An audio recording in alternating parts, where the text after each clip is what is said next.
আল্লাহর মজলিস সুফি আজান গাছি রহমতুল্লাহের মজলিস। এই মজলিসে বয়ান করার মতো ক্ষমতা যোগ্যতা আমার নেই। আমার মুর্শিদের পায়ের ধুলোর যোগ্যতা নেই। আপনারা হাফিজ আছেন, মাওলানা আছেন, কারি আছেন, আর উচ্চ পর্যায়ের মানুষ আছেন। আর আমার মুর্শিদা বলেছেন যে এই হাক্কানি দরবার উলি তৈরির কারখানা, এখানেও বহু ওলি আল্লাহ আছেন, বহু ওলি আল্লাহ। আর এই অনুষ্ঠান সারা বিশ্বে প্রচারিত হচ্ছে, সেখানে আরও মূল্যবান মানুষ আছে। কাজে এখানে মুখ খোলার মতো ক্ষমতা নেই। তবে আল্লাহ রসুল কামিল মুর্শিদ যদি আমাকে কিছু বলার তৌফিক দেন, তাহলে আপনাদের জানা কথাই আলোচনা করব মাত্র।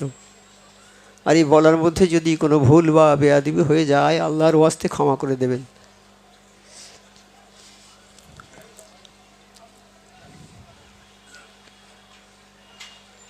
এই যে আয়াতটা পড়লাম, হে রসুল, আপনার রবের নিকট হতে যা অবতীর্ণ করা হয়েছে তা প্রচার করুন। রসুলকে বলছেন, আল্লাহ বলছেন, হে রসুল, আপনার রব মানে আমার রসুলের রব, আমাদের রব আল্লাহ। আল্লাহ বলছেন যে আমি যেটা আপনার রবের নিকট থেকে যেটা নাজেল করা হয়েছে, আমার আল্লাহ তো আমার নবীর উপরে কালাম পাক নাজেল করেছে। তো সেই কালাম পাকটা তা প্রচার করুন, অর্থাৎ কালাম পাকের যে হুকুম, কি হুকুম আমি করেছি সেইগুলো প্রচার করুন, মানুষের কাছে প্রচার করে দিন। বলেছেন এই মানুষের কাছে প্রচার করে দিন আমার এই কথাগুলো। তা আমার নবী পাক সাল্লাল্লাহু আলাইহি ওয়াসাল্লাম সেগুলো প্রচার করেছেন।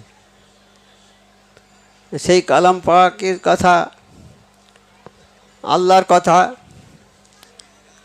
আল্লাহ আমাদের সৃষ্টি করার পর, সৃষ্টি করার আগে আমাদের আত্মাগুলোকে, রুহগুলোকে একত্রিত করে এরকম বললেন, একসঙ্গে রেখে বললেন, আমি কি তোমাদের আল্লাহ? আমরা সবাই স্বীকার করেছি আপনি আমাদের আল্লাহ। তখন আল্লাহ বললেন, তাহলে আমি তোমাদেরকে দুনিয়াতে পাঠাচ্ছি গ্র্যাজুয়ালি, ক্রমান্বয়ে, ক্রমে ক্রমে, একেবারে সব নয়। আমার বাপ দাদার এসছে একবার, তারপর আবার আব্বার আসছে, তারপরে আমরা আসছি, আমাদের পরবর্তী জেনারেশন আসবে, এরকম পরপর তোমাকে দুনিয়াতে পাঠাবো। দুনিয়া থেকে আমায় আল্লাহ যে, এই কথাটা তোমাদের মনে থাকবে তো? আমরা সবাই অঙ্গীকার করি, হ্যাঁ আল্লাহ, আপনি আমাদের আল্লাহ, আপনার কথা মনে থাকবে। তাও বলে, তাহলে আমার আল্লাহ জানতেন যে আমরা দুনিয়াতে এসে আল্লাহর কথা ভুলে যাব। তাই আল্লাহ পাক এই কালাম পাক পাঠিয়েছেন আমাদের জন্যে। এই কালাম পাক হলো আমাদের জীবনের একটা সংবিধান, একটা পথপ্রদর্শক। আমরা কিভাবে চলো, নির্দেশনা আমাদের পাঠাচ্ছেন দুনিয়াতে। দুনিয়াতে আমরা কিছুই তো জানি না, তা আমরা কিভাবে চলবো, কিভাবে আমরা খাবো, কোন জিনিসটা খাবো, কোনটা বাদ দেবো, কি কাজ করব, কোন কাজটা করব না, এইগুলো আমাদের সঠিক নির্দেশনা দেবেন। এই জন্যে কালাম পাকটা পাঠিয়েছেন। কালাম পাকে বলে দিয়েছে আমরা কি খাবো, কি পরবো, কি করব, আমাদের করণীয় কি, সেই সমস্ত জিনিসগুলো কালাম পাকে আছে। আর সেই কালাম পাকটাকে সহজ করে বুঝিয়ে দেওয়ার জন্য আমার নবী পাক সাল্লাল্লাহু আলাইহি ওয়াসাল্লামকে পাঠিয়েছেন। আমাদের শেষ নবী হযরত মুহাম্মদ মুস্তাফা সাল্লাল্লাহু আলাইহি ওয়াসাল্লামকে, তিনি কালাম পাকের রূপকার। কালাম পাকটাকে তিনি সহজ ভাষায় বুঝিয়ে দেবেন মানুষকে, আমরা সবাই বুঝতে পারবো না। তাই কালাম পাকের ওই আয়াত নিয়ে এখন বিভিন্ন রকমের আলোচনা হয়, বিভিন্ন মানুষ বিভিন্ন রকমভাবে ব্যাখ্যা করে। কিন্তু আমার নবী পাক সাল্লাল্লাহু আলাইহি ওয়াসাল্লামকে আল্লাহ স্বয়ং শিখিয়েছেন কালাম পাকের ব্যাখ্যা, আর তিনি মানুষের কাছে প্রচার করেছেন। আবার কি বলেছেন যে দেখো নবী, হে নবী, তোমাকে আমি পাঠাচ্ছি দুনিয়াতে, তুমি আজিজি ইনকেসারির সঙ্গে লোকের কাছে যেই কালাম পাকের কথাগুলো প্রচার করবে, আজিজি ইনকেসারির সঙ্গে, অর্থাৎ খুব নম্র ভদ্রভাবে। আবার কি বললেন আল্লাহ, যে আমি তোমাকে দারোগা করে পাঠাইনি। সহজ সহজ কথা বলেছেন আমার আল্লাহ, হ্যাঁ, যে সহজ করে বলে দিলেন যে এইরকম ভাষায়, যে আমি তোমাকে দারোগা করে পাঠাইনি যে তুমি কঠিনভাবে মানুষের কাছে এই কথাগুলো বলবে। এই কথা বললে মানুষ তোমার কথা অনেকে মানবে না, তোমাকে মারতে আসবে, তোমার উপর অত্যাচার করবে, তুমি কারো ভয় করবে না। আল্লাহ বলেন তুমি কাউকে ভয় করবে না, ভয় একমাত্র আমি আল্লাহ আমাকে ভয় করবে। আর আমাকে যখন ভয় করবে সারা পৃথিবীর ভয় তোমার কাছ থেকে চলে যাবে, নাস্তানাবুদ হয়ে যাবে। আল্লাহকে যারা ভয় করে তাদের দেখে সবাই ভয় করে। একটা ঘটনা আছে, হযরত ওমর ফারুক রাদিয়াল্লাহু তাআলা, উনি গাছের তলায় শুয়ে আছেন, সারাদিন পরিশ্রম, দিনের কাজকর্ম কিছু সেরে গাছের তলায় শুয়ে ঘুমোচ্ছেন। অন্য দেশ থেকে একজন রাষ্ট্রদূত এসেছে ওনার সঙ্গে দেখা করার জন্য। এই যে খুঁজছে যে রাজপ্রাসাদ কোথায়, ওমর ফারুক কোথায়, ওমর ফারুক তো খলিফা, রাজপ্রাসাদ কোথায়? আমাদের তো রাজপ্রাসাদ বলে কিছু ছিল না।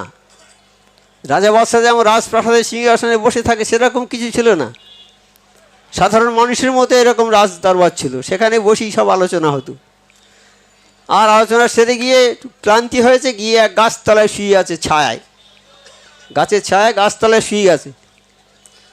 তো সবাই বলছে ওমর ফারুক এখানে নেই, সেই গাছতলায় শুয়ে আছে।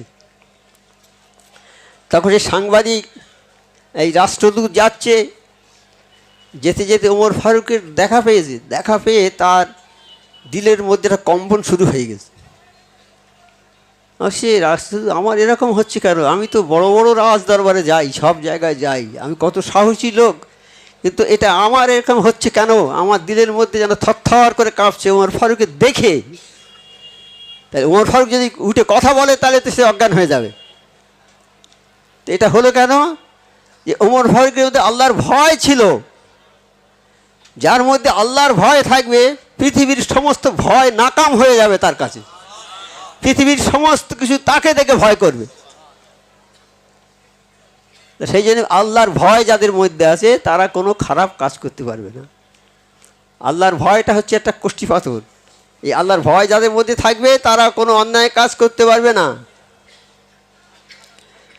আমার নবী পাক সাল্লাল্লাহু আলাইহি ওয়াসাল্লাম আল্লাহ পাকের সমস্ত হুকুমকে মানুষের কাছে পৌঁছে দিয়েছেন, দিয়েছে। তো আজকে আমরা কালাম পাক এসেছে, কালাম পাকের কথা আমরা কালাম পাকে সব বুঝতে পারছি। আমার নবী পাক সাল্লাল্লাহু আলাইহি ওয়াসাল্লাম এই কালাম পাকের কথা সমস্ত বিশ্বের মানুষের কাছে পৌঁছে দিয়েছেন। আর তারই জারিয়াতে লক্ষ লক্ষ লোক ইমানদার হয়ে গেছে। এই কালাম পাকের জারিয়াতে লক্ষ লক্ষ লোক ইমানদার হয়েছে, জান্নাতি হয়েছে, তারা আল্লাহর হাবিব, আল্লাহর দোস্ত হয়েছে। নবী সাল্লাল্লাহু আলাইহি ওয়াসাল্লাম এখন নাই, 14 বছর আগে তিনি পর্দা নিয়েছেন। অতএব এখন কেমনভাবে আল্লাহর হাবিব, আল্লাহর দোস্ত হবে মানুষ? কেমনভাবে হবে? নবী পাক যখন ছিলেন, নবী পাকের কাছে শুনেছে, কালাম পাকের কথা শুনেছে, শুনে তাদের পরিবর্তন হয়ে গেছে, তারা আল্লাহর হাবিব হয়ে গেছে, আল্লাহর দোস্ত হয়ে গেছে। এখন তো নবী পাক নেই, 14 বছর আগে তিনি পর্দা নিয়েছেন। এখন মানুষ কি করে আল্লাহর হাবিব, আল্লাহর দোস্ত হবে? নবী পাক সাল্লাল্লাহু আলাইহি ওয়াসাল্লাম বলে গেছেন, আমার পুষিত হওয়ার পর আমার আদর্শ কালাম পাক যে বা যারা ধরে থাকবে তারাই হবে আমার ওয়ারিস। নবী সাল্লাল্লাহু আলাইহি ওয়াসাল্লাম বলে গেছেন যে আমার পুষিত হওয়ার পরে যারা আমার আদর্শ আর এই কালাম পাক ধরে থাকবে তারাই হবে আমার ওয়ারিস। ওয়ারিস বোঝেন তো? বাপের যদি সম্পত্তি থাকে, বাপ মরে যাওয়ার পরে সম্পত্তির ওয়ারিস আমরা হয়ে যাই। তা নবী পাক সাল্লাল্লাহু আলাইহি ওয়াসাল্লাম পুষিত হয়েছেন, তার সম্পত্তির ওয়ারিস এই কালাম পাক আর হাদিস, যা নবী পাক সাল্লাল্লাহু আলাইহি ওয়াসাল্লামের হাদিস আর এই কালাম পাক, ওইগুলো মানে সম্পত্তি। ওই সম্পত্তির মালিক তারাই হবে যারা নবী পাকের আদর্শ মোতাবেক চলবে। আর এই কোরআন আর হাদিস নিয়ে যারা চলবে তারাই হবে নবী পাক সাল্লাল্লাহু আলাইহি ওয়াসাল্লামের ওয়ারিস। তাই আদর্শ ও কালাম পাক যে যারা ধরে থাকবে তারাই হবে আমার ওয়ারিস। নবীর পর কারা ওয়ারিস হয়েছে? সাহাবাগণ। সাহাবাগণের পর ওয়ারিস হয়েছে, সাহাবাগণ যখন চলে গেল তারপর হয়েছে তাবে তাবিন। তাবে তাবিন যখন শেষ হয়ে গেল, চলে গেল, তখন ওয়ারিস হয়েছে তাবেইন। তারপর যখন তাবিন চলে গেল তখন তাবে তাবিন। ওইভাবে ওই সিলসিলা আস্তে আস্তে বর্তমান জামানা ওলি আল্লাহ পর্যন্ত এসেছে, ওই একই সিলসিলা। নবীর পর থেকে ক্রমান্বয়ে এসে এই সিলসিলা। যেমন আমার দাদা ছিল বা পরদাদা ছিল অমুক, তার থেকে আমার দাদা, তার থেকে আমার আব্বা, তার থেকে আমরা, তার থেকে ছেলেরা ওয়ারিসূত্রে চলে এসেছে সব বংশ পরম্পরায়। সেই রকম নবী পাক সাল্লাল্লাহু আলাইহি সাল্লামের পরবর্তীতে সাহাবা থেকে তাবিন, তাবে তাবিন, তারপর তাবে তাবিন, তারপর থেকে আস্তে আস্তে অলি আল্লাহ সিলসিলা পর্যন্ত এসেছে। এই বর্তমানে যে অলি আল্লাহর সিলসিলা, অলি আল্লাহ, আমরা যে অলির দরবারে এসেছি, কামেল অলি সুফি আজান গাছি রহমতুল্লাহর দরবারে, এই কামেল এই সিলসিলা, এই অলির সিলসিলাটা হচ্ছে ওই এখন বর্তমান জামানায় অলির সিলসিলা থাকবে। আর এরাই সেই আল্লাহর কথা, কালাম পাক মানে আল্লাহর কথা, হাদিস মানে সেই আল্লাহরই কথা এসেছে দু রকমভাবে, যার জন্যে একটা হয়ে গেছে কোরআন, একটা হাদিস। কোরআনের কথাগুলো আল্লাহ জিবরাইল আলাইহিস সালামের মারফতে আমার নবী পাক সাল্লাল্লাহু আলাইহি সাল্লামের কাছে পৌঁছে দিয়েছে। আর হাদিস যেগুলো আমার আল্লাহ পাক সরাসরি নবী পাক সাল্লাল্লাহু আলাইহি সাল্লামকে বলেছে, আর আমার নবী পাক সেইগুলো ভালো ভাষায়, নরম ভাষায়, সহজ করে আমাদের কাছে বুঝিয়ে দিয়েছে। সেইগুলো হচ্ছে হাদিস। একই কথা, একই জিনিস আল্লাহর কাছ থেকে এসেছে, আসার ধরনে দু রকম হয়েছে। আর সেই কামেল অলি আল্লাহ মধ্যে নবী সাল্লাল্লাহু আলাইহি ওয়াসাল্লামের সুন্নত কালাম পাকের আদর্শ থাকবে। আমরা যে দরবারে এসেছি সুফি আজান গাছি দরবার, এই দরবার আছে সেই কালাম পাক, আর আছে হাদিস, সেই আদর্শ থাকবে তার উপরে। আর সেই মানুষ যদি, ওই রকম মানুষ যদি সুদূর চীন দেশে থাকে, নাক কাটা কাফরি যদি হয়, তার কাছে তোমরা যাবে, যার কাছে এই কালাম পাক থাকবে আর হাদিস থাকবে। সেই মানুষটা যদি নাক কাটা কাফরি হয় আর চীন দেশে থাকে, তার কাছে যাবে। হ্যাঁ, তাহলে কি হবে? এবং তার তাবেদারি করবে। তাহলে তোমরা ইমানের নূর ও কালাম পাকের নূর পেয়ে যাবে। অতএব হেদায়েত পেতে গেলে তোমাকে নবীর দরবারে যেতে হবে, নবীর অবর্তমানে কামেল ওলি আল্লাহর দরবারে যেতে হবে, সোজা কথা। তো এখন তো নবী নেই, এখন আমরা কোথায় যাব? কামেল ওলি আল্লাহর দরবারে যাব। সেই কামেল ওলি আল্লাহর দরবার আমাদের চরম সৌভাগ্য, আমরা পেয়েছি সুফি আজান গাছি রহমতুল্লাহর দরবার। এখানে আমরা এসেছি, এই অলির দরবারে এসেছি, এবং তার হুকুমের ফরমাবরদারি করতে হবে। কামেল অলি আল্লাহর দরবারে আমরা এসেছি এলে হবে না, কামেল অলি আল্লাহর হুকুম মতো চলতে হবে, তার হুকুমের ফরমাবরদারি করতে হবে, হুকুমটা মানতে হবে, হুকুম মতো চলতে হবে। যে কথা কামেল অলি আল্লাহ বলে দেবেন সেটা আল্লাহর কথা, নবী পাক সাল্লাল্লাহু আলাইহি ওয়াসাল্লামের কথা, এবং কামেল মোসা যেটা বলেন সেটা নিজের কথা নয়, সেটা আল্লাহর কথা, কালাম পাকের কথা, হাদিসের কথা। উনি এই কথা ছাড়া কোনো রকমের আলোচনা করেন না। এই কালাম পাকের হুকুম মোতাবেক, কালাম পাকের আদর্শ, হাদিসের আদর্শ মোতাবেক এই দরবার প্রতিষ্ঠিত। কাজেই তার ফরমাবরদারি করতে হবে। অলি আল্লাহর দরবারে যাব, তার ফরমাবরদারি করতে হবে, হুকুমের তাবেদারি করতে হবে। আমরা খুবই ভাগ্যবান, কারণ আমরা একজন কামেল অলি পেয়েছি, যিনি জামানার মুজাদ্দেদ হযরত সুফি মুফতি আজান গাছি রহমতুল্লাহ আলাইহি।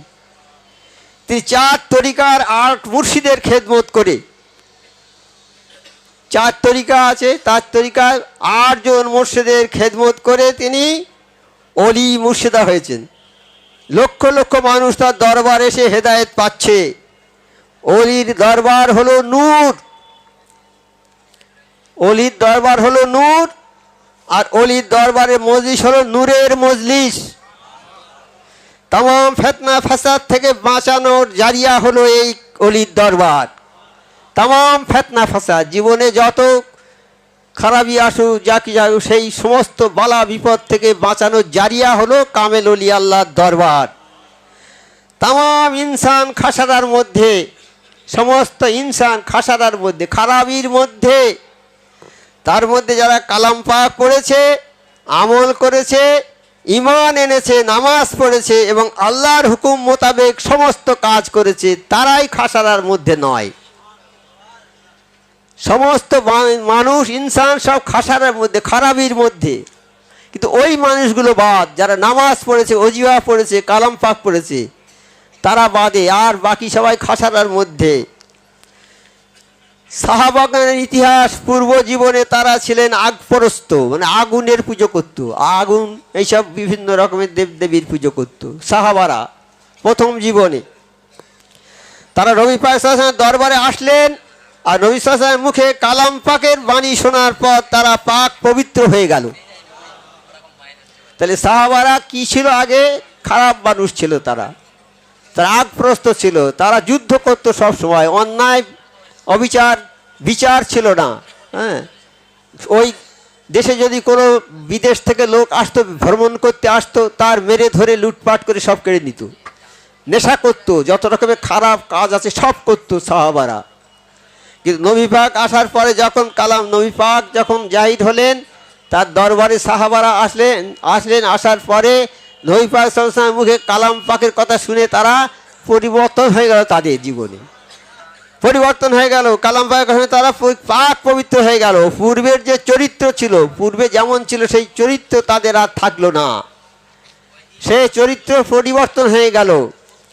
সেই রকম আজান গাজী রহমাতুল্লাহর দরবারে যে এলো, সে যেন অন্ধকার থেকে আলোর মধ্যে চলে এলো।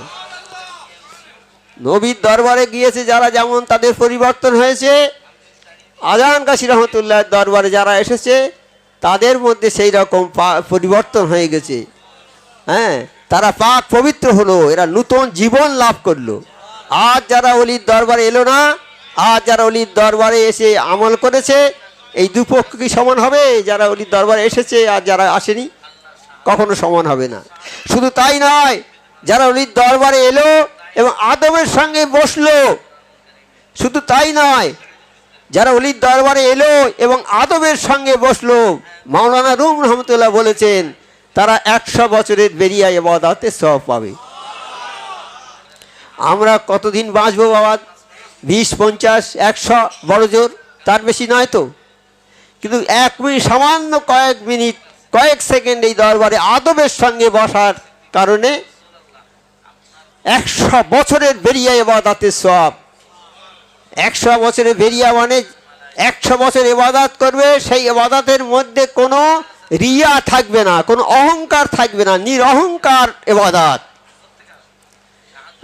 নিরহংকার ইবাদত, যে ইবাদতের মধ্যে কোনো ভুল ভ্রান্তি নেই, নিষ্কলুষ ইবাদত। 100 বছরের ইবাদত আমাদের আমলনামায় আল্লাহ লিখে দেবেন, 100 বছরের ইবাদত। আমরা নামাজ পড়ে, রোজা করে, হজ করে, দান করে, খয়রাত করে, এইসব করে আল্লাহকে খুশি করতে পারবো না। তার কারণ নামাজের মধ্যে আমাদের অনেক ভুল হবে, দানের মধ্যে অনেক ভুল হবে। দানের মধ্যে কি ভুল হবে? দান করে আমি মনে করব যে লোকে আমাকে বড় দানি বলবে, আমার মনে মনে ইরাদা হবে। হ্যাঁ, সেই রকম দান করে, রোজা করে, নামাজ পড়ে আমি মনে করব যে ও লোকে আমাকে বড় নামাজি বলবে, মনে এইটা থাকবে, নামাজে কোনো ফল হবে না। সেই জন্য বলছে যে নামাজ পড়ে, রোজা করে আল্লাহর কাছে, আল্লাহকে তুমি খুশি করতে পারবে না যদি তোমার নামাজ কবুল না হয়। নামাজ কবুল না হলে আল্লাহ খুশি হবে না। তাই নামাজ কিন্তু এইসব জিনিস যেগুলো, এই দরবারে বসা, পরীক্ষা হয় হয়তো বাবা, আমরা তো কম বেশি সবাই পরীক্ষা দিয়েছি। পরীক্ষায় একটা প্রশ্ন থাকে শুধু দাগ মারা, টিক মেরে দেওয়া, 1 নম্বর করে থাকে। হ্যাঁ, টিক মারাটা হবে যে প্রশ্নটায় 1 নম্বরের মধ্যে 1 নম্বর পাবে, ও আর কাটতে পারবে না। যদি একটু ভুল হয়ে যায় 0 দেবে, কিন্তু টিক মারে প্রশ্নটা রাইট হলে 1 নম্বর। আর বড় প্রশ্ন থাকে 10 নম্বর, 15 নম্বর, রচনা লেখায় বড় বেশি নম্বর থাকে। ওইটা যত ভালো তুমি লেখো হয়তো 15-20 দেবে, কিন্তু যারা স্ট্যান্ড করে, যেসব ছেলেরা একদম ফার্স্ট হয়, তারা একটু বেশি পায়, তারা তো ওর সাধারণ ছেলে নয়। কিন্তু সাধারণ ছেলে যারা প্রশ্ন লেখে 20-র মধ্যে হয়তো 5 দেবে, 4 দেবে কি 6 দেবে, পুরো নম্বর কখনোই দেবে না, পুরো নম্বর কখনোই দেবে না। কিন্তু এই টিক মারা প্রশ্নের নম্বরটা হবে। তা এ যেন টিক মারা প্রশ্ন। আল্লাহ আমাদের ভালোবেসেছেন, আল্লাহ যাদের ভালোবেসেছে তারা এই কামেল ওলি আল্লাহর দরবারে আসবে। আল্লাহ যাদের ভালোবাসবে না তারা কোনো ওলি আল্লাহর দরবার পাবে না। আর এই আমাদের ভালোবেসেছেন বলেই এই টিক মারা প্রশ্নটা আমাদের লিখতে দিয়েছে আল্লাহ। এই টিক মেরে দাও, পুরো নম্বর পেয়ে যাবে। তুমি টিক মেরে দাও, তুমি কামেল ওলিয়ার দরবারে আদবের সঙ্গে বসো, তুমি 100 বছরে বেরিয়ে ইবাদতের সওয়াব পাবে, তুমি জান্নাতি হয়ে যাবে। শুধু তাই নয়, আমার আল্লাহ আরো কি বলেছেন, যদি কোনো মানুষ এই দরবারে বসে, আজকে আমাদের এই দরবার আমরা সবাইকে জায়গা দিতে পারছি না। আমার মোর্শেদ সবসময় হাত জোড় করে কাঁদতেন আর বলতেন, বাবা আমাকে ক্ষমা করে দিও, আমি তোমাদের ঠিক মতো ব্যবস্থা করতে পারিনি, আমরা পারিনি, আমাদের দরবার ভাঙা শুরু, সব জায়গা দিতে পারিনি, অনেক ভাই দাঁড়িয়ে আছে, অনেক কষ্ট হচ্ছে। তা যদি কোনো মানুষ উঠে গিয়ে কোনো লোককে বসার জায়গা করে দেয়, আমার আল্লাহ বলছে, হে নবী, তোমার দরবারে তুমি মানুষকে বসার জায়গা দিতে পারো না, তোমার দরবার থেকে কোনো লোক যদি উঠে গিয়ে একটা লোকের জায়গা করে দেয় বসার, আমি আল্লাহ ওই লোকটাকে কাল জান্নাতে জায়গা করে দেব। তাহলে এটা কি টিক মারা প্রশ্ন হলো না বাবা? এই নম্বর কাটা যাবে না। সেই জন্যে এই দরবারও সেই একই দরবার, নবী পাকের দরবার আছে, একই দরবার, নবীর দরবার বনাম আজান কাসিমের দরবার, একই দরবার আছে। এই দরবারে যারা বসে আছে, উঠে গিয়ে একজন লোককে যদি বসার জায়গা করে দেয়, তাহলে আমার আল্লাহ বলেছে তাকে আমি কাল জান্নাতে জায়গা করে দেব। আর কি বলেছে, এই দরবারের অনুরূপ দরবার আর কোনো জায়গায় পৃথিবীতে আছে কিনা আমাদের জানা নেই, তবে হয়তো থাকতে পারে। কামেল ওলি আল্লাহর দরবার, আরশের ছায়া এটা। এখানে সেই দরবারে আসার নাম করে যদি বাড়ি থেকে কেউ বের হয় যে আমি আজান গাছি রহমতুল্লাহর দরবারে যাব, অর্থাৎ যেখানে গেলে আল্লাহর কথা হয়, রসুলের কথা হয়, সেইখানে আমি যাব, এই নিয়ত করে যদি কেউ বাড়ি থেকে বেরোয়, 70,000 রহমতের ফেরেশতারা ডানা বিছিয়ে তাদের জন্য তাজিম করতে থাকে। আর বাড়িতে ফিরে না যাওয়া পর্যন্ত তারা দোয়া করতে থাকে। আর এই 70,000 ফেরেশতারা যাদের জন্য দোয়া করবে তারা সব জান্নাতি। তাহলে আমরা কোন দরবারে এসেছি বাবা? কোন দরবারে এসেছি? শুধু দরকার হচ্ছে আদবের। বেআদব বেনসিব, যার আদব নেই তার নসিব ভালো নয়। আর বাদব বানসিব, যার আদব আছে সেই উৎকৃষ্ট মানুষ। সে যদি রাস্তার ভিক্ষুক হয়, আল্লাহ কারো বংশ দেখে, আল্লাহ কারো অর্থ দেখে, আল্লাহ কারো 10 তলা বাড়ি দেখে, এই 10 তলা বাড়ির মানুষ এসেছে আমার কাছে, ওকে আমি মাফ করে দিই, এইটা কি আল্লাহ করবেন? আল্লাহর কাছে বড় কে? সেই বড় আল্লাহর কাছে যার দিলটা আল্লাহমুখী দিল, আল্লাহর হয়ে গেছে যেই বান্দাটা, হ্যাঁ, যা আল্লাহ দেখেন নিষ্কলুষ দিল, কোনো চেহারা দেখে না, কারো বংশ দেখে না, হ্যাঁ, কারো অর্থ দেখে না, কিছুই দেখে না, আল্লাহ দেখে দিলটা, যে কোন দিলটা নিয়ে সে আমার সঙ্গে কথা বলে। অর্থাৎ আল্লাহর সঙ্গে কথা বলে মানে নামাজ পড়াটা আল্লাহর সঙ্গে কথা বলা, কোন দিল নিয়ে সে কথা বলছে। তাই হাবিব আজমি রহমতুল্লাহ একজন ছিলেন ওই সুদখোর, তিনি হাসান বসরি রহমতুল্লাহ দরবারে গিয়ে তওবা পড়েছে, তওবা পড়ার পর তার জীবনের সব গুনাহ মাফ করে দিয়েছে আল্লাহ। একবার গিয়েছে মাত্র, প্রথম দিন জীবনের, সুদ খাওয়ার পরে অনুতপ্ত হয়েছে কোনো একটা ঘটনা বশত, অনুতপ্ত হয়ে বললে যে আর আমি সুদ খাবো না। লোকের বলছে বাবা কোথায় যাই বলো তো, জীবনে অনেক গুনাহ করে ফেলেছি। বা যাও হাসান বসরি রহমতুল্লাহ, তখন ওই সময়কার অলি আল্লাহ, তিনি ওনার দরবারে যাও। উনি যাচ্ছেন, ছেলেরা বলছে এই সরে যা সরে যা, সুদখোর যাচ্ছে, সুদখোর যাচ্ছে, সুদখোরের হাওয়া আমাদের গায়ে লাগলে আমরা অপবিত্র হয়ে যাও। হাবিব আজমি শুনতে পাচ্ছেন সব, চলে গেলেন হাসান বসরি রহমতুল্লাহ দরবারে। যেমন আমরা আজকে এসেছি সুফি হাসান দরবারে, আসার সঙ্গে সঙ্গে কলেমা পড়া হয়েছে, কলেমা শাহাদাত সুবহানাল্লাহ এইসব পড়া হয়েছে, এইসব পড়েছে। গিয়ে পড়ে আবার যখন ফিরে আসছে, তখন সেই রাখালরা সেইখানে খেলা করছে, বলছে এই সরে যা সরে যা, হাবিব আজমি রহমতুল্লাহ আসছে, আমাদের গায়ের হাওয়া যদি লাগে ওনার গায়ে, আমরা অপবিত্র হয়ে যাব। হাবিব আজমি বলে হে আল্লাহ, আমি কয়েক মিনিট আগে ছিলাম অপবিত্র, অপাঙ্ক্তেও আমি ছিলাম, কিন্তু এখন কামেল ওলি আল্লাহ তোমার দোস্তের দরবারে গিয়েছি আল্লাহ, গিয়ে আমাকে এত পাক পবিত্র করে দিয়েছ যে সেই কথাটা ছেলেদের মাধ্যম দিয়ে আমাকে জানিয়ে দিলে। তাহলে ওলি আল্লাহর দরবারটা কি আছে? এটা পাক জায়গা, পবিত্র জায়গা, সংশোধনের জায়গা। এখানে যারা আসবে তাদের সংশোধন হবে। চোর যে চুরি করে এখানে আসবে, সে চুরিয়া বৃত্তি ছেড়ে দেবে। ডাকাত যে ডাকাতি করবে, সে যদি দরবার আসে ডাকাতি ছেড়ে দেবে। হ্যাঁ, এরকম যে খারাপ কাজ, যত জঘন্য কাজ করে, একবার অলির দরবারে আসবে, সে আর চুরি ডাকাতি করবে না। হযরত ওমর ফারুক দুর্দান্ত বীর ছিল, বিরাট। হ্যাঁ, আবু জেহেল বলল, নবীর মাথাটা কেটে দাও, তোমার 100 উট তোমাকে বকশিস করবো, 100 উট দেবো। হযরত ওমর ফারুক তরবারি নিয়ে চলে আসছে আমার নবীর মাথা কাটার জন্যে। কিন্তু আমার নবী পাকের কাছে যখনই এসে গেল, আসার পরে সে মাথা কাটাতে দূরের কথা, নিজের মাথাটা নিয়ে নবী পাক সাল্লাল্লাহু আলাইহি ওয়াসাল্লাম পায়ে উৎসর্গ করে দিলেন। কেন? ওই দরবারের বদৌলতে। যে দরবারে জেনাখোর এলি জেনা ছেড়ে দেয়, মদখোর এলি মদ ছেড়ে দেয়, বেনামাজি নামাজ পড়ে, সেই দরবারে যে আসবে তার পরিবর্তন হবে। এটা পরিবর্তনের জায়গা। সেই জন্যে আমরা এসেছি, আমাদের পরিবর্তন হবে, হয়েছে ইনশাআল্লাহ। যারা আজকে বাড়িতে কত অনেকের মায়ের অসুখ আছে, অনেকের বাড়িতে অনেক সমস্যা আছে, অনেকের বিপদ আপদ আছে, বাড়িতে আসার মতো উপায় নেই, তবুও সব উপেক্ষা করে সমস্ত কিছু ছেড়ে দিয়ে আজকে এই দরবারে তারা এসেছে। কেন? যে তারা কামেল ওলি আল্লাহকে ভালোবাসে।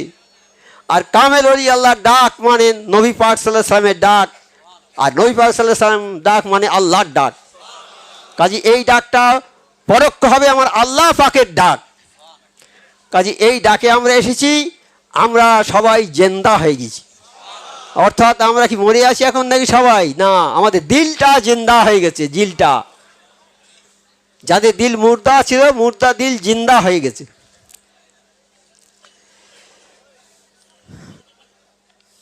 আর হযরত বায়জিদ বুস্তামি দরবারে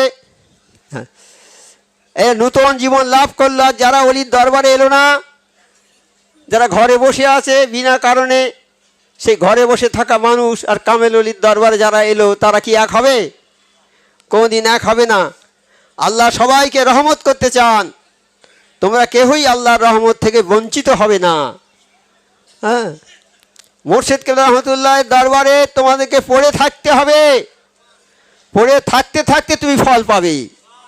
তো কেউ বা তাড়াতাড়ি পাবে, কেউ বা দেরিতে পাবে।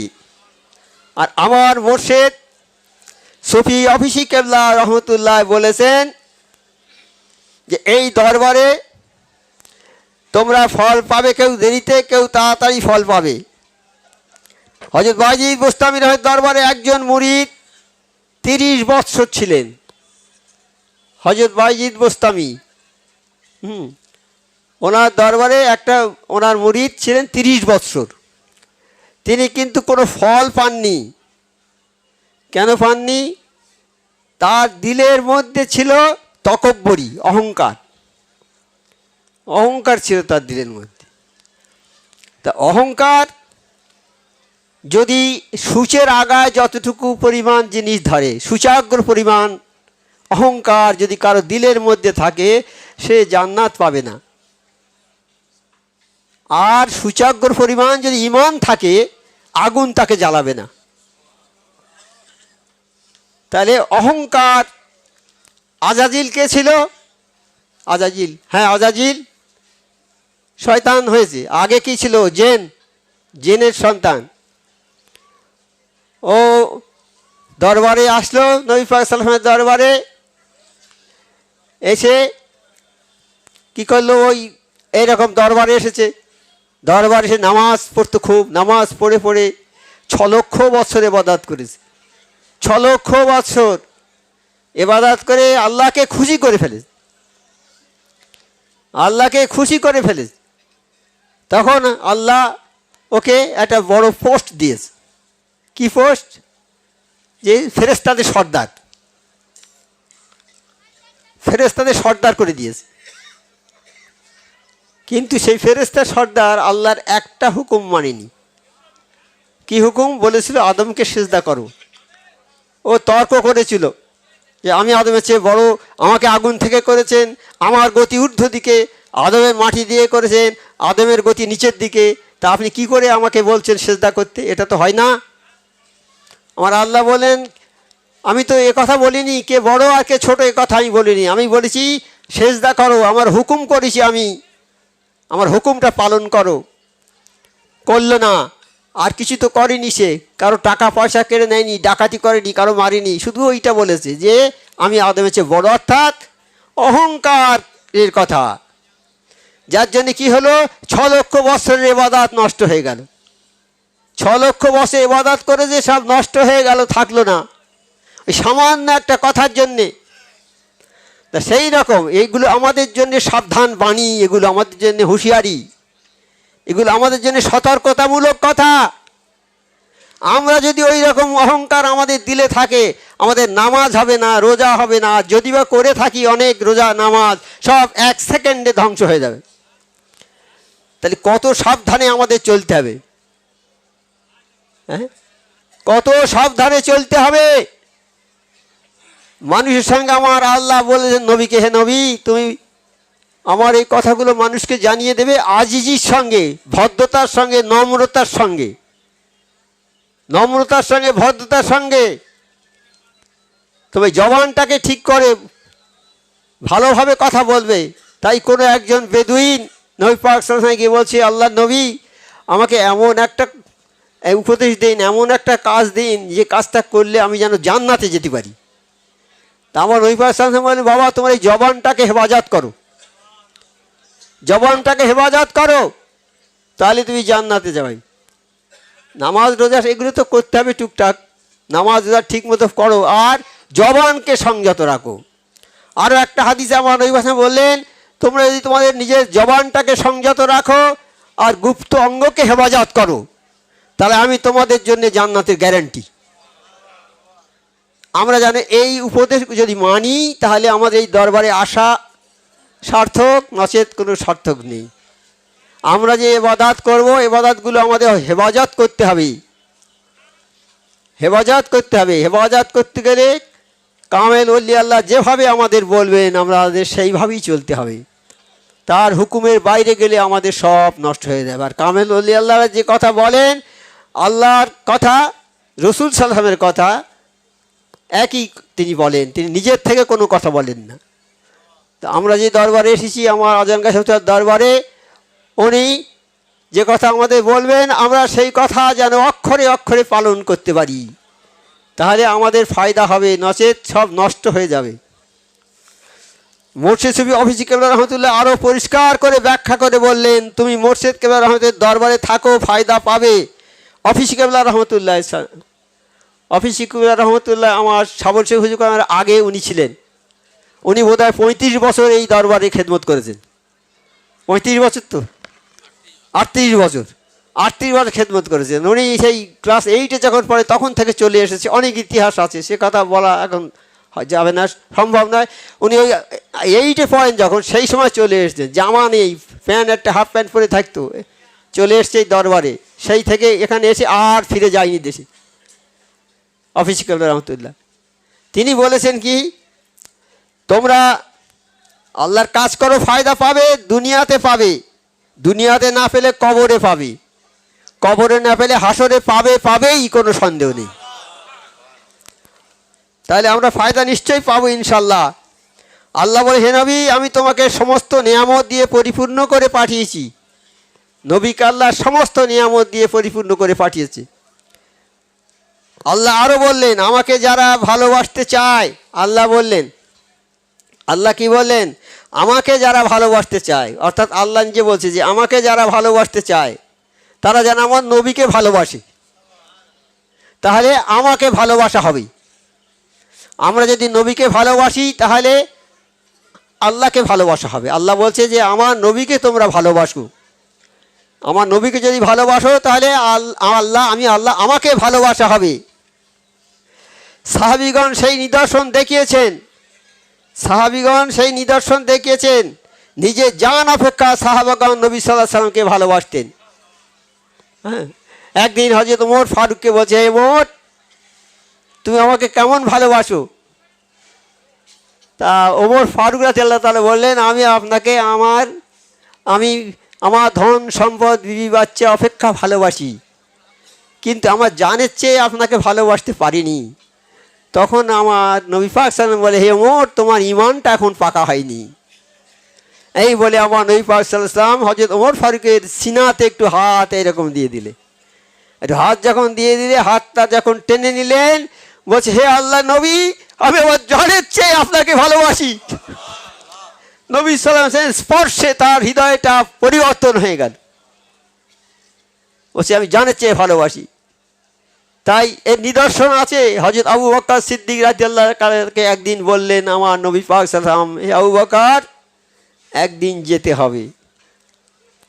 আমরা যেমন বলি না, কথা ভাই অমুক দিন যেতে হবে আমার সঙ্গে, এ কথা বলি।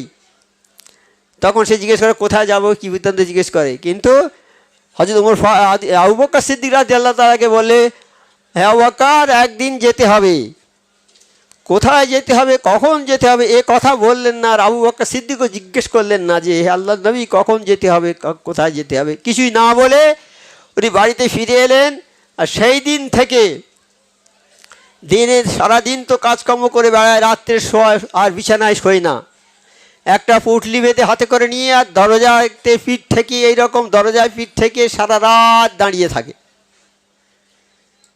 এই জন্যে দাঁড়িয়ে থাকে যে আমার নবীতে যেতে বলেছে, একদিন যেতে হবে। যদি আসে, যখন আসে, আমি যদি ঘুমিয়ে থাকি, সেই সময় যদি আমার নবী আসে সাল্লাল্লাহু আলাইহি ওয়াসাল্লাম, এসে আমাকে ডাকে, আমি হয়তো সে ঘুম থেকে উঠতে পারবো না, কি উঠতে পারলে হয়তো দেরি হয়ে যাবে, তো বিপদ আসবে আমার নবীর। সেই জন্যে সে আর ঘুমোতেন না।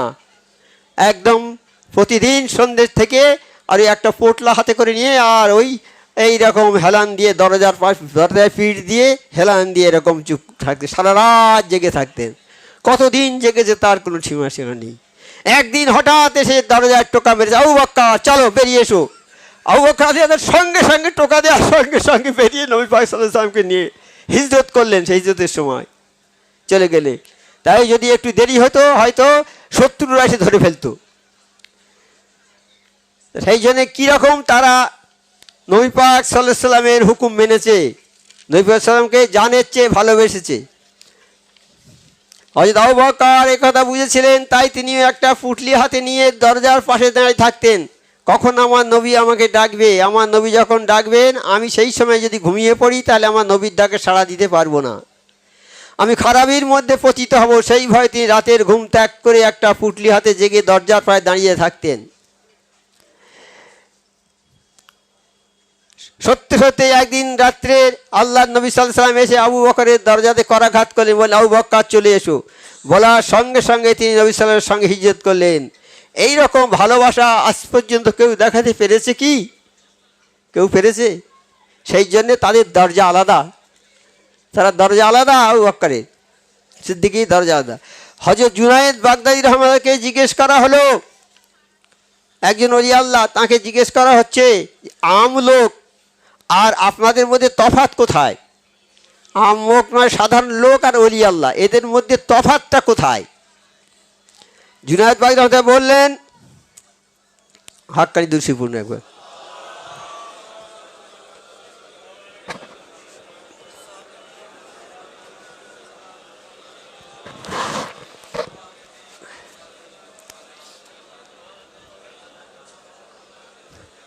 জুনায়েদ বাগদাদী রহমতুল্লাহ একজন ওলি আল্লাহ, তাকে জিজ্ঞেস করা হলো, ওনাকে জিজ্ঞেস করা হলো, বলছে যে আমলোক মানে আমরা সাধারণ মানুষ যারা, আমলোক আর ওলি আল্লাহ এদের মধ্যে তফাৎটা কি? তা জুনায়েদ বাগদাদী রহমতুল্লাহ বললেন, আমি যখন কথা বলি আল্লাহর নিকট থেকে ইলহাম দ্বারা শুনেই বলি। হ্যাঁ, বলছে আমি যখন কথা বলি আল্লাহর তরফ থেকে আমার কাছে ইলহাম হয়, সেই অনুযায়ী আমি কথা বলি। অর্থাৎ নবী ওলিরা এরা নিজের থেকে কোনো কথা বলেন না, আল্লাহর কথাগুলিই বলেন। এটা তাসাউফ, সুফি আজান কাশি রহমাতুল্লাহর ওজিফা, দরুদ শরীফ, ওরসকুল সব আল্লাহর তরফ থেকে পাওয়া। আমার মোর্শেদ বহু এজাজাত করেছেন, বহু 8 মোর্শেদের খেদমত করেছেন, 8 মোর্শেদের খেদমত করে তবে তিনি ওলি হয়েছেন। তা এইসব ওজিফা, দরুদ শরীফ, ওরসকুল সব আল্লাহর তরফ থেকে পাওয়া। এসব তোমাকে বিশ্বাস করতে হবে। আল্লাহ রসুল মুর্শিদ যা বলেছেন তা সত্য, সে কথা তোমাকে পুরোপুরি বিশ্বাস করতে হবে। যে আল্লাহ রসুল মুর্শিদ কেবলার কথা অন্ধভাবে বিশ্বাস করে নেবে এবং তার উপরে কায়েম থাকবে, আল্লাহ রসুল মুর্শিদ কামেল মুর্শিদ যে কথাগুলো আমাদের বলবে সেই কথাটা অন্ধভাবে বিশ্বাস করতে হবে এবং তার উপরে কায়েম থাকতে হবে, অর্থাৎ সেই কথার উপরে তোমাকে ইস্তেকামাত থাকতে হবে, অর্থাৎ সেই কথা অনুযায়ী তোমার কাজ করতে হবে। তাহলে কী হবে? সে বেহিসাব জান্নাতি হবে, বেহিসাব জান্নাতি হবে। কালাম পাকের কথা তোমাকে গরিব আরবি কি আজমি কোনো গুঞ্জাইশ নাই, শুধু বিশ্বাস করো, ফায়দা পাবে। যে সম্প্রদায়ের লোক যদি বিশ্বাস করে নবীর কথা, অলির কথা, তাহলে তারা জান্নাতি হবে, সে যে সম্প্রদায়ের লোক হোক। আমরা বিশ্বাস করতে পারি না বলি আমরা খাসাদার মধ্যে। আল্লাহ বলেন, আমি নবী অলিকে হুকুম করেছি যারা যা তাই তারা বলেন।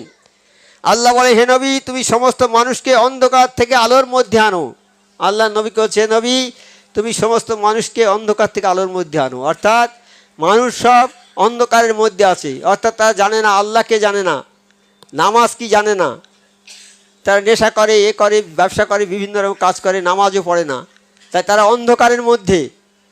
তা আল্লাহ বলছে, নবী তাদেরকে আলোর মধ্যে আনো, অর্থাৎ তাদেরকে তুই ডেকে আনো, এনে তাদেরকে বলো যে বাবা নামাজ পড়ো, ওজিফা পড়ো, দরুদ শরীফ পড়ো, ভালো কাজ করো, চুরি করো না, আর বাটপারি করো না, এইরকম উপদেশ দিতেন আমার নবী পাক সাল্লাল্লাহু আলাইহি ওয়াসাল্লাম। তাদের ডেকে এনে নাহাকের মধ্যে আনো, বেইলেম থেকে ইলেমের দিকে ডাকো। নবী সাল্লাল্লাহু আলাইহি ওয়াসাল্লাম মানে তার সমস্ত কাজ আল্লাহ পাকের হুকুম মতো এবং তা সব আল্লাহতে সমর্পিত। আল্লাহর হুকুম মতো তিনি সমস্ত মানুষকে ডাক দিয়েছিলেন। আল্লাহকে দেখার ক্ষমতা নাই, তার খলিফাকে আমরা দেখি। আল্লাহ যা কিছু করান তার নবীর মাধ্যমে করান, আল্লাহ যা করান নবীর মাধ্যমে করান, আর নবীর অবর্তমানে আল্লাহ যা করান কিছু করাবেন তা কামিল ওলি আল্লাহদের মাধ্যম দিয়ে করাবেন।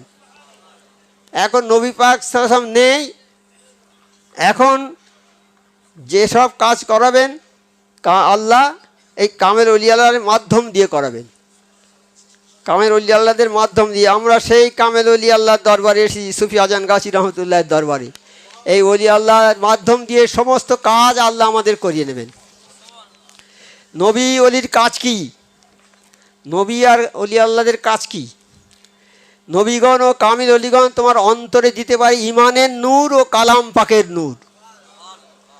হ্যাঁ, এই ইমানের নূর ও কালাম পাকের নূর কোনো মাদ্রাসা, কোনো মক্তবে পাওয়া যায় না। মাদ্রাসায় এই নূর পাওয়া যায় না, এটা একমাত্র পাওয়া যাবে তাবেদারির দ্বারা। নবীর দরবারে যা আছে নবীর তাবেদারি করেছে তারা। নবীর দরবারে একদল লোক পড়ে থাকতো, তাদের আহলে সুপ্পা বলে, তারা পড়ে থাকতো, এক কাপ দুধ হয়েছে 100 জন লোক ভাগ করে খেয়েছে। খিদে জ্বালায় অজ্ঞান হয়ে গেছে, তাদের উপর দিয়ে মানুষ হেঁটে চলে গিয়েছে।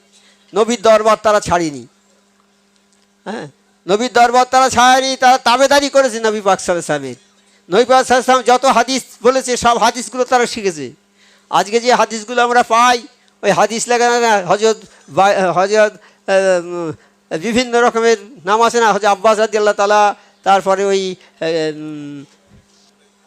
আবু হুরায়রা রাদিয়াল্লাহু তাআলা, এরকম বিভিন্ন লোক ওইসব থাকতো যারা ওই আহলে সুফা যারা, তারা ওই হাদিসগুলো সব সংরক্ষণ করে রেখে দিত।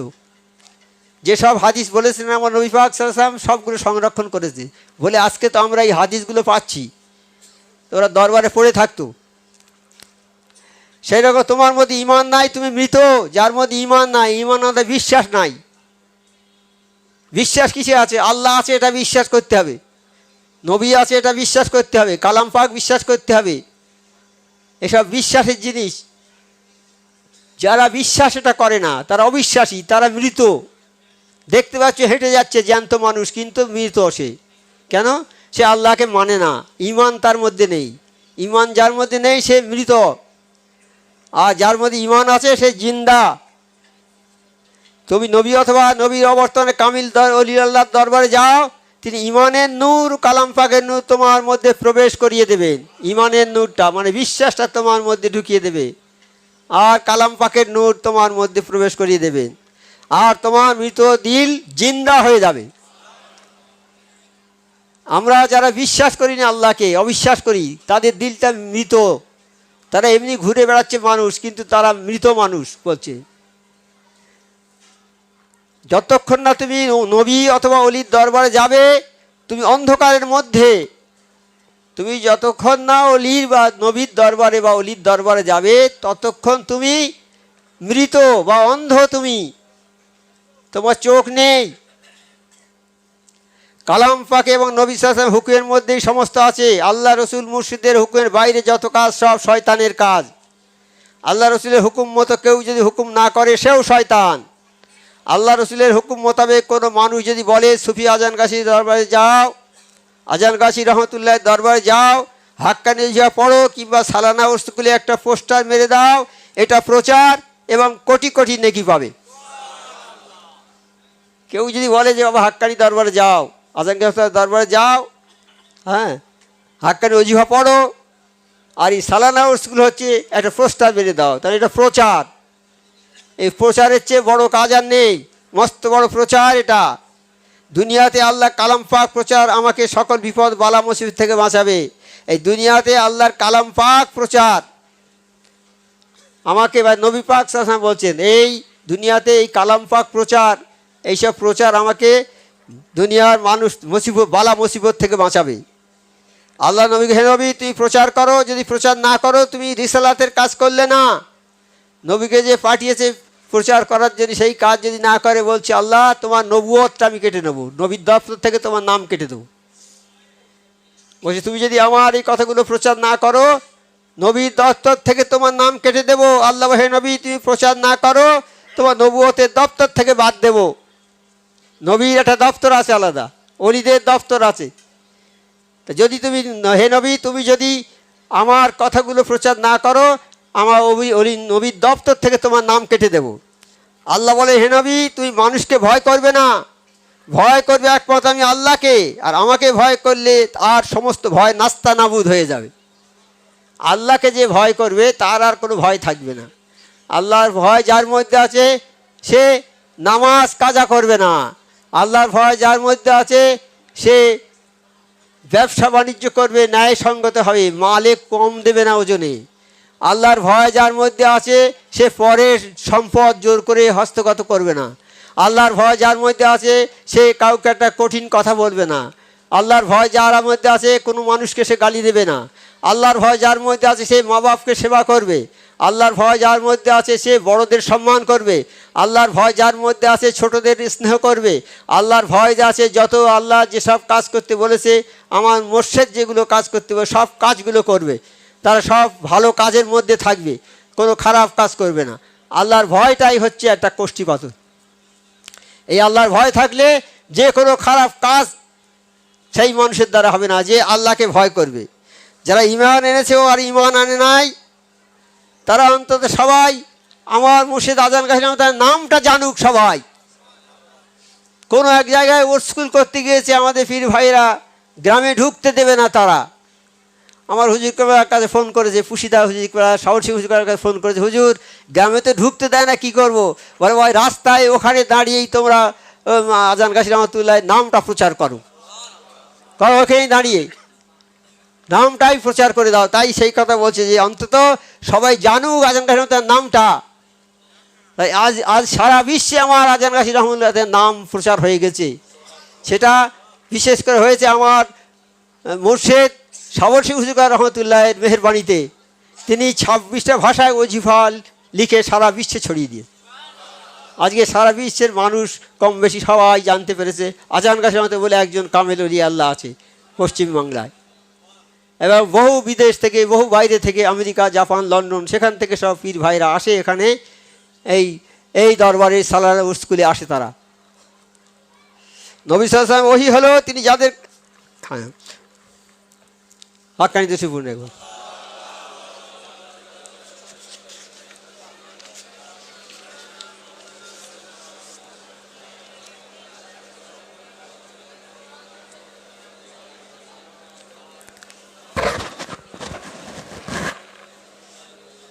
যতক্ষণ মানুষ নবী অলির দরবারে বসেছে ততক্ষণ তারা ইমানদার হতে পারবে না।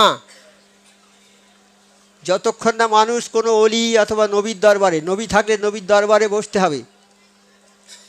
নবীর দরবারে না বসলে, যতক্ষণ না তুমি নবী বা অলির দরবারে, নবী যখন থাকবে না তখন অলির দরবারে বসতে হবে। আর না যতক্ষণ না বসবে ইমানদার হতে পারবে না, ইমানদার হবে না। নবী ওলিয়েরা সূর্য, নূর, এই নূর যেখানে যাচ্ছে সেখানে আলোকিত হচ্ছে। আমরা সব 72 ফেরকার মধ্যে ছিলাম। 72 ফেরকার সমস্ত পর্দা কেটে বেআমলের অবস্থা থেকে আমলের মধ্যে এনে দিয়েছেন সুফি আজান গাছী রহমতুল্লাহ। সুফি আজান গাছী রহমতুল্লাহ দস্তগীর, তিনি আমাদের হাত ধরে ধরে দোজখ থেকে তুলে জান্নাতি করে দিচ্ছেন। তার এর চেয়ে আর খুশির কি আছে? সুফি আজান গাছী রহমতুল্লাহ দস্তগীর, তিনি আমাদের হাত ধরে ধরে জাহান্নাম থেকে জান্নাতে তুলে দিচ্ছেন। ওজিফা পড়েছেন আর তাকে মোহাব্বত করেছেন আর তারা বেহিসাব জান্নাতি হয়ে যাচ্ছেন। ওজিফা পড়ছেন যারা আর তাকে মোহাব্বত করেছেন আর তারা বেহিসাব জান্নাতি হয়ে যাচ্ছেন। সুফি আজান গাছী রহমতুল্লাহ আলাইহি জামানার মুজাদ্দিদ, তার প্রমাণ তিনি নবী সাল্লাল্লাহু আলাইহি ওয়াসাল্লামের আদর্শ মোতাবেক তার সকল আমল। দিনের পর দিন নবী সাল্লাল্লাহু আলাইহি ওয়াসাল্লামের বাড়িতে উনুন জ্বলে নাই, দিনের পর দিন আমার নবী পাক সাল্লাল্লাহু আলাইহি ওয়াসাল্লামের বাড়িতে উনুন জ্বলেনি, খাওয়া হয়নি। খিদে জ্বালায় পেটে পাথর বেঁধে রেখেছিলেন, কিন্তু কারো কাছে হতে টাকা পয়সা নেননি। যদি চাইতেন তাহলে তার কোনো অভাব থাকতো না। নবী সাল্লাল্লাহু আলাইহি ওয়াসাল্লাম বসে আছে মসজিদে নববীতে, এমন অবস্থা চেহারা বিবর্ণ হয়ে গেছে। একজন সাহাবা এসে জিজ্ঞেস করছে, হুজুর আপনার এরকম হলো কেন শরীর? বলছে আমার 3 দিন খাওয়া হয়নি, দেখো পেটে পাথর বেঁধে আছে। আল্লাহ জিবরাইল আলাইহিস সালামকে সঙ্গে সঙ্গে পাঠিয়ে দিয়েছে, বলে জিবরাইল যাও আমার নবীকে এই কথা বলো, হে নবী আল্লাহ আমাকে পাঠিয়ে দিয়েছেন এবং বলেছে তোমার এই অভাব এত কষ্ট, তুমি যদি বলো তাহলে আমার আল্লাহ ওই উহুদ পাহাড়টা সোনার পাহাড়, সোনা করে দেবে, আর ওই পাহাড়টা তোমার সঙ্গে সঙ্গে থাকবে, তোমার আর কোনো অভাব থাকবে না। আমার নবী বললেন, না আমি ওটা চাই না, আমি ধনী হতে চাই না, আমি গরিবীর সঙ্গে থাকবো, আমি গরিবীর সঙ্গে থাকবো। তাই দেখা যায় যে এই গরিবরা ধনীদের 500 বছর আগে জান্নাতে চলে যাবে। 500 বছর আগে, আর ধনীদের হিসাব দিতে দিতে 500 বছর কেটে যাবে। তা আমার মোর্শেদ খিদের জ্বালা পেটে পাথর বেঁধে থাকতেন। সেই রকম আজান গাছী রহমতুল্লাহ কারো কাছে হাত পেতে কোনো টাকা পয়সা নেননি। তার উদ্দেশ্য ছিল সমস্ত মানুষ আল্লাহকে চিনুক। আমার মোর্শেদ এই যে দরবার বসিয়েছেন, বা তিনি জমিদারের সন্তান ছিলেন, জমিদারি কেন ত্যাগ করলেন? কেন জমিদারি তার ভালো লাগলো না। আল্লাহ তাকে খেঁচে নিয়েছেন যে এই আজান গাছী তুমি এই জমিদারি নিয়ে পড়ে থেকো না, তুমি বেরিয়ে পড়ো, আল্লাহর কাজ করো, আল্লাহর বান্দাদেরকে আল্লাহমুখী করো, এইটি হবে তোমার বড় জমিদারি। আমার মোর্শেদ সেই জমিদারি ত্যাগ করে গেছেন। একটা বর্ণনায় পাওয়া যায়, তাসকাত আউলিয়াতে পাওয়া যায় যে একজন বাদশার নামটা কি, ইব্রাহিম আদম বড় বাদশা, ঘরে শুয়ে আছেন খাটে, আর ছাদের উপরে খটখট খটখট শব্দ হচ্ছে। এই কারা? বলছে আমরা ভিন দেশের লোক বা অন্য দেশের মানুষ আমরা। তোমরা ছাদের উপরে কি করো? বলে আমাদের উট হারিয়ে গেছে, খুঁজছি এখানে। কি বেয়াকুব লোক তোমরা, তোমাদের উট কি ঘরের ছাদে পাওয়া যাবে? তো এটা ঠিক বলেছেন, যদি পাওয়া না যায় আপনি যে সোনার খাটে শুয়ে আছেন ওখানে শুয়ে শুয়ে আল্লাহকে পাওয়া যাবে। ইব্রাহিম আদমের একটা ডোজ দিয়ে গেল, ওখানে মনটা খারাপ হয়ে গেছে, খুব খারাপ। চিন্তা করছে যে এই কী কথা বললো, এই তো এরা তো মানুষ নয়, ফেরেশতা এরা। ঠিক আল্লাহর তরফ থেকে এসেছে, আমাকে একটা হুঁশিয়ারি দিয়ে গেল, একটা ওয়ার্নিং দিয়ে গেল। এইবার 2 দিন 4 দিন আমরা শুনি দরবারে এসেছি, আজকে বাড়ি যাব, এখানে দরবার থেকে কাঁদতে কাঁদতে চলে যাব, বাড়িতে গিয়ে 1 দিন 2 দিন সব ভুলে যাবো, আর কোনো অনুশোচনা থাকবে না, ভুলে যাব। তো ইব্রাহিম আদম সেরকম ভুলে গেছে, কাজ করতে করতে সব ভুলে গেছে। বসে আছে রাজ দরবারে, একটা সুন্দর মতো রূপ চেহারার খুব শক্তিশালী লোক, সে প্রহরী টহরী কেউ তাকে আটকাতে পারে, সে দৌড়ে এসে ঢুকেছে, ইব্রাহিম আদমের কাছে সামনে এসেছে। ইব্রাহিম আদমের সামনে এসে দাঁড়িয়েছে, বলছে, তখন ইব্রাহিম বাদশাহ বলছে, তুমি কি চাও? তুমি তো বলছে, আমি এই আপনার পান্থশালায় এসেছি, আমি চাই না কিছু। বলে, কি পান্থশালা, কি বলো তুমি? এটা পান্থশালা? এটা পান্থশালা না, এটা তো শাহী দরবার। বলছে এই দরবারে আপনি এখন আছেন, আপনার আগে কে ছিল? বলে আমার আব্বা, তার আগে দাদা, তার আগে পিছিয়ে পিছিয়ে চলে যাচ্ছে। বলছে এই ছিল। কেউ চিরস্থায়ী এখানে থাকতে পেরেছে? বলে না। তাই এটা পান্থশালা ছাড়া আবার কি? বলে উনি দৌড় মেরে চলে গেলেন বেরিয়ে। উনি ছিলেন খেজর আলাইহিস সালাম। আল্লাহ পাঠিয়েছে ওনাকে, যাও ইব্রাহিমকে একটু আরেকটা গুঁতো দাও, তাহলে ইব্রাহিম সোজা হয়ে যাবে। তখন ইব্রাহিম সালাম বলে যে না, তাহলে তো ঠিকই বলেছে, এই যে চিরস্থায়ী নয়। যেমন আমরা যাই, আগে লোক যেত সব, এখন রাস্তা আছে কলকাতা থেকে দিল্লি পর্যন্ত রাস্তা একটা চলে গেছে, গ্র্যান্ড ট্যাঙ্ক রোড বড়, ওই রাস্তা দিয়ে যাচ্ছে লোক, যাচ্ছে যে যদি পাশে হোটেল আছে সেখানে ঢুকে একটু চা খেয়ে নিলে, একটু বিশ্রাম করলো, আবার হাঁটতে থাকলো। ওইটা হচ্ছে পান্থশালা, ওইগুলো বলে, মানে ক্ষণস্থায়ী জায়গা। তা বলছে দুনিয়াটাতে ক্ষণস্থায়ী, এখানে তুমি চিরদিন থাকতে পারো নি। এই কথাটা তার দিলে লেগে গেল। তাহলে আল্লাহ তাকে খেচে দিল নাকি? তাহলে আমার মোর্শেদ বাড়ি ঘর ত্যাগ করে চলে গেছে, এর কারণ আছে নিশ্চয়ই। নিশ্চয়ই আল্লাহ ওনাকে ডেকে নিয়েছেন যে আজান গাছি তুমি আল্লাহর কাজ করো। উনি এমনি যাননি। অনেকে বলে হুজুরকে বাড়ি ঘর ছেড়ে চলে গেলে কেন? আল্লাহর ডাকে চলে গিয়েছে। ইব্রাহিম, তার জ্বলন্ত প্রমাণ ইব্রাহিম আদম, তাসকাতুল আউলিয়াতে পরিষ্কার আছে এগুলো। চুম্বক যদি এখানে থাকে, টাকা পয়সা এটা লোহা যদি ধরো চুম্বক টেনে নেবে, সমুদ্রের মধ্যে এমন চুম্বক আছে বড় বড় জাহাজগুলো টেনে নিয়ে ডুবিয়ে দেন। সেই জন্য সব ওখানে মার্কিং করা আছে যে এই রাস্তায় চলবে না। তা আল্লাহ যাকে ইচ্ছা তাকে টেনে নেয়, আল্লাহ যাকে ভালোবাসে তাকে টেনে নেয়। আল্লাহ আমাদের সবাইকে ভালোবেসেছে বিধায় আমরা এই দরবারে আসতে পেরেছি। আর এই দরবার হলো কামেল ওলি আল্লাহর দরবার। এই পরিবর্তনের জায়গা এটা, এখানে এলে পরিবর্তন হয়। একজন লোক এসে কেঁদে পড়েছে আমার সুফি সাবল সিং হুজুর আমার কাছে, বলছে হুজুর আমার ছেলে 20-22 বছর বয়স, নামাজ পড়ে না। নামাজের কথা বলি সে আমার মারতে তেড়ে আসে। হুজুর আমি কি করব? বলে বাবা তোমার যে কাজ সেটা তো তুমি করোনি। তোমার উচিত ছিল ছেলে যখন কথা বলতে শিখবে তখন তাকে কলেমা শেখাবে। আমাদের ছেলে পিলে হলে এখন আমরা সিনেমার হিন্দি গান, বাংলা গান এইসব শেখাই। আর ছোটো বাচ্চা যখন বলে গান, মা বাপেরা খিলখিল করে হাসে, কত আনন্দ হয়। কিন্তু ওটা ঠিক নয়। তাকে কালাম পাক শেখাতে হবে, কলেমা শেখাতে হবে প্রথম থেকে। এটা হাদিস আমার নবী পাক সাল্লাল্লাহু আলাইহি ওয়াসাল্লামের। ছেলেকে কলেমা শেখাও। বড় স্কুল যে কোনো শিক্ষা প্রতিষ্ঠানে ভর্তি করে দাও, কোনো অসুবিধা নেই, কিন্তু প্রাইমারি এডুকেশান কালাম পাক কিছু তাকে শিখিয়ে দিতে হবে। 12 বছর বয়স হলে নামাজ তার ফরজ হয়ে যাবে।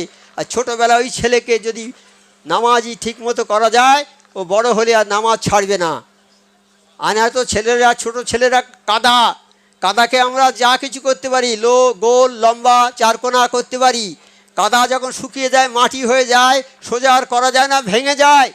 বাবা তোমার ছেলে এই সোজা হয় না, এখন আর সোজা করা যাবে না, বেশি কিছু বলতে গেলে তোমাকে মারবে। তবে তুমি সেইটা করনি, যখন ছোটোবেলায় এটা করনি। তোমার ছেলে যদি আগেই, তো আল্লাহ তো আগেই তোমাকে আর তোমার স্ত্রীকে জাহান্নামে দেবে ঢুকিয়ে। তোমরা ছেলেদের শিক্ষা দাওনি, ছেলেদের নামাজি করনি, এর জন্য অপরাধী তোমরা। তার ছেলের বাপ মাকে আগে জাহান্নামে ঢুকিয়ে দেবে। বলছি হুজুর কী করবো এখন আমি? বলছে বাবা তুমি ও নামাজ পড়ো, 5 ওয়াক্ত পড়ো, দোয়া করো যে আল্লাহ আমার ছেলের ইমানটা দাও। আজকে অনেক ভাইয়েরা এখানে মোলাকাত করতে আসে, বলে হুজুর ছেলে নামাজ পড়ে না। নামাজের কথা বলতে গিয়ে তেড়ে মারতে আসে। তা আমার হুজুর কেবলা যে কথাগুলো বলে গেছেন, আমরা সেই ভাই বলি যে বাবা তুমি নামাজ পড়ে দোয়া করো যে আল্লাহ আমার ছেলের ইমানটা দাও। তা ওই ভদ্রলোক নামাজ পড়ে কেঁদে কেঁদে দোয়া করেছে আল্লাহর কাছে, আল্লাহ আমার ছেলের ইমান দাও। কিন্তু তার জীবিত অবস্থায় আর ছেলে নামাজ ধরেনি। যেই মরে গেছে তখন ছেলের মনে খুব দুঃখ কষ্ট হচ্ছে। সাধারণত মৃত বাপ ভাই কেউ মারা গেলেই সেই পরিবারের লোকেরা খুব দুঃখিত হয়, তা নয়তো আর অত দুঃখ আসে না। যেই মারা যায় মা, সেই সঙ্গে দুঃখ বেশি হয়। বাপ মারা যায় দুঃখ বেশি হয়।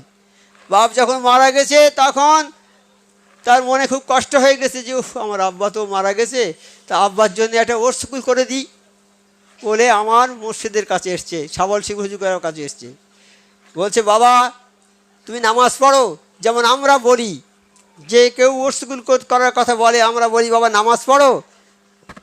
যদি উত্তর হ্যাঁ হয় তাহলে আবার দ্বিতীয় প্রশ্ন, তোমার কি কোনো সুদের সঙ্গে যোগ আছে বাবা? যদি বলে না, তাহলে ওর স্কুল করার অনুমতি দেয়া হয়।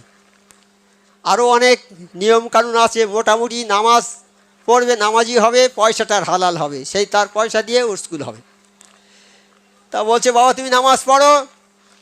বলছে হুজুর আমি নামাজ জানি না। কি কাজ করো? আমি রিক্সা চালাই। বলে বাবা নামাজটা আগে শিখে এসো, তারপর ওর স্কুলের অনুমতি দেওয়া হবে। আমার হুজুর কেবলা বললেন, ও যাচ্ছে আর কাঁদতে কাঁদতে যাচ্ছে, বলছে আর আব্বা তো এই নামাজের কথাই বলতেন সবসময়, বাবা নামাজ পড়ো। আজকে হুজুর কেবলা সেই একই কথা বললেন, বাবা তুমি নামাজটা আগে শিখে এসো, তারপর তোমার আব্বার ওর স্কুল করার হুকুম দেবো।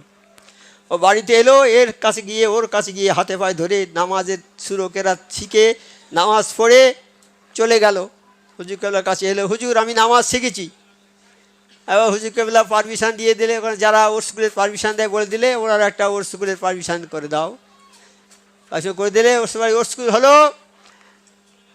আমার মসজিদে গায়ে এলো যখন, বাবা তোমার আব্বার নামে ওর স্কুল করে দিয়েছো, শুধু তোমার আব্বার হয়নি, 1,24,000 পয়গম্বরের ওর স্কুল হয়েছে, সব রেসানির মসজিদ হয়েছে। 1,24,000 পয়গম্বরের সব রেসানি হয়েছে। তাহলে এই দরবারটা হচ্ছে ওই পরিবর্তনের দরবার। এই দরবার মানুষকে পরিবর্তন করে। নবীর দরবার যেমন ছিল, মানুষের পরিবর্তন হয়ে গেছে। নবীর দরবারে যে একবার গিয়েছে তার পরিবর্তন এসে গেছে। একটা ছেলে, ইয়ং ছেলে, জেনাখোর, মদখোর, যত রকমের খারাপ কাজ আছে সব করে। কে বলেছে হ্যাঁ গো তুমি এইসব কাজ করো, একবার নবীর জাহির হয়েছে, নবীর দরবারে একবার যাও না। তো বলছে আচ্ছা আমি যাবো, আজ যাবো, কাল যাবো। যায় না, বল না যাও না, একবার যাও না, নবীর দরবারে একবার যাও না। তা নবীর দরবারে এসে নবী পাকের দরবার, যেমন আপনারা এসেছেন দরবারে, এই দরবারে বয়ান শুনে, সে নবী পাকের দরবারে বয়ান শুনে সে বাড়ি ফিরেছে। মরুভূমি জায়গায় সন্ধ্যা হয়ে গেছে, দেখে দূরে একটা মহিলা আসছে, তার দিকে আসছে। দেখে সে দেখতে পেয়েছে একটা মহিলা আসছে, আর মহিলারা দেখতে পেয়েছে একটা পুরুষ লোক আমার দিকে আসছে, ইয়ং ছেলে। এই সন্ধ্যা আর একে মরুভূমি জায়গা, এখানে তো চিৎকার করলেও কোনো লোকের গতাগম্য নেই, পাওয়া যাবে না কারো। কাজে আমি মান সম্মানটা কী করে রক্ষা করব, বলেই রাস্তার ধারে কাপড়টা ঢেকে বসে আছে চুপ করে। ছেলেটা কাছে গিয়ে বলছে, মা তুমি যেই হও, আমি মা বলে বলছি তোমাকে, তুমি আমাকে দেখে ভয় করো না, আমার দ্বারা তোমার কোনো ক্ষতি হবে না। আমি নবী পাক সাল্লাল্লাহু আলাইহি ওয়াসাল্লাম মজলিস থেকে আসছি, নবী পাকের আদর্শ আমি গ্রহণ করেছি, আমি ওর দ্বারা আর কোনো খারাপ কাজ হবে না। মেয়েটা উঠলো, বলছে তোমার বাড়ি কোন দিকে বাবা? তা আগে যাচ্ছি। না মা তুমি আগে যেও না, তুমি আমার পেছনে পেছনে এসো, যেদিকে তোমার বাড়ি তুমি বলবে বামে কি ডাইনে, আমি সেইভাবে আমি যাব। হ্যাঁ তুমি বলে দেবে, আমি তোমার পিছনে এই সামনে থাকবো, তুমি আমার পেছনে থাকবে। তোমার বাড়ি কোন দিকে তুমি ইশারা করে দেবে, বাম দিকে কি ডান দিকে, এটা বলে দেবে, আমি সেই দিকে যাব। তাহলে দেখুন, তাহলে কত একবার গিয়ে নবী পাকের দরবারে তার ইমানটা কীরকম এলো, যে 2 নম্বর ছেলে ছিল। এইবার বাড়ি যাচ্ছে, ওনার একটা ভালোবাসা ছিল, সে ডাকছে, বলে এসো, কোথায় গিয়েছিলে, এসো, আসতে দিনভর তোমার দেখা নেই। বলে আমি আর তোমার ওখানে যাব না, আমি নবী পাক সাল্লাল্লাহু আলাইহি ওয়াসাল্লামের দরবারে গিয়েছি, গিয়ে সত্য আমি পেয়েছি, আমি আর তোমার ওখানে যাব না, আমি সব তওবা করে দিয়েছি। তাই আল্লাহ তাই বলছেন, হে নবী তোমার দরবারে যারা আসবে পাহাড় সমান গোনা করে আসবে, পাহাড় সমান গোনা করে তারা যারা তোমার দরবারে আসবে, এসে যদি তারা তওবা পড়ে, আর তুমিও নবী যদি সেই সঙ্গে তওবা পড়ো, আমি আল্লাহ ওই লোকের পাহাড় সমান গোনা মাফ করে দেবো। তা সেই দরবার আমার মুর্শিদের দরবার। এখানে এসে যদি কোনো মানুষ গোনার পাহাড় নিয়ে এই দরবারে আসে, এসে আর তওবা পড়ে, আর মুর্শিদও সেই সঙ্গে তওবা পড়ে, তাহলে বলছে আল্লাহ তার জীবনের সমস্ত গুনাহ মাফ করে দেবে। তাহলে আমরা সেই দরবারে এসেছি, কামেল ওলি আল্লাহর দরবার।